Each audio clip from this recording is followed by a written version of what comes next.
Well, when we look at what's going on in the market action today, and really since what happened over the weekend, uh, where we saw an increase in odds that Trump would be elected to the presidency, we're seeing market action largely consistent with those increased odds. And so, if you go line by line in terms of the market action, what we're seeing is actually gold as one of the best performing assets in the market, reflective of the fact that we're likely to get large deficits ahead as the Republicans have a higher probability of controlling all three chambers of the U.S. government. We're seeing bonds sell off as a function of growth likely being stronger and having those larger deficits and higher inflation. And we're seeing some stock rally, but not that much stock rally in the market, reflecting the fact that it's going to be challenging to keep up this level of growth with those level of deficits and upward pressure on interest rates. So you put that all together,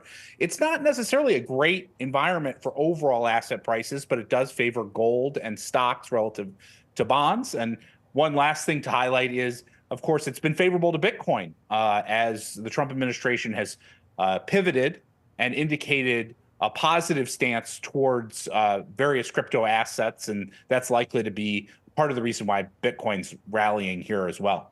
Bob, I can't, as we continue to sort of parse out what each candidate's chances means for the markets, I keep going back to 2016, but there are lots of other examples where market participants thought that a candidate who then won the presidency was going to mean one thing, and it didn't necessarily mean that thing.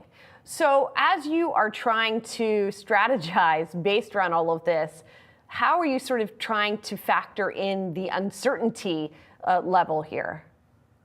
Well, I think there's still a fair amount of uncertainty in terms of what exactly the policy mix is going to be. I think we're in a bit of a different circumstance than where we were back in 2016. We have a track record of policies, measures that both administrations have pursued over the course of their time in office. And we have pretty well developed perspective in terms of what incremental policies will be. So I think we're in a lot better shape, a lot less uncertainty than maybe existed before. I think probably the increased uncertainty starts to emerge as we start to get to a higher probability that the Republicans control all three branches of government. In that case, there's a lot less constraints on policy making than may have otherwise existed in more divided government. And as a result, certain policies might be pursued that wouldn't have otherwise been pursued or even talked about during the campaign period. And so I think it's very important to recognize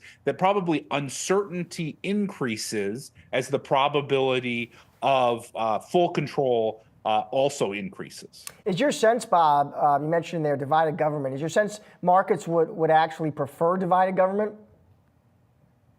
I think there's a balance in terms of, a divided government's a lot more certain.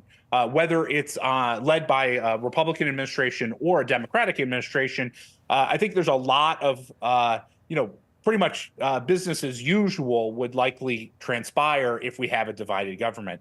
I think the challenge is we get to a bit more uncertainty as control of all three chambers emerges. And so I think that's the balance is probably more increase of control by the Republicans would lead to even more deficit spending, and particularly corporate beneficial deficit spending.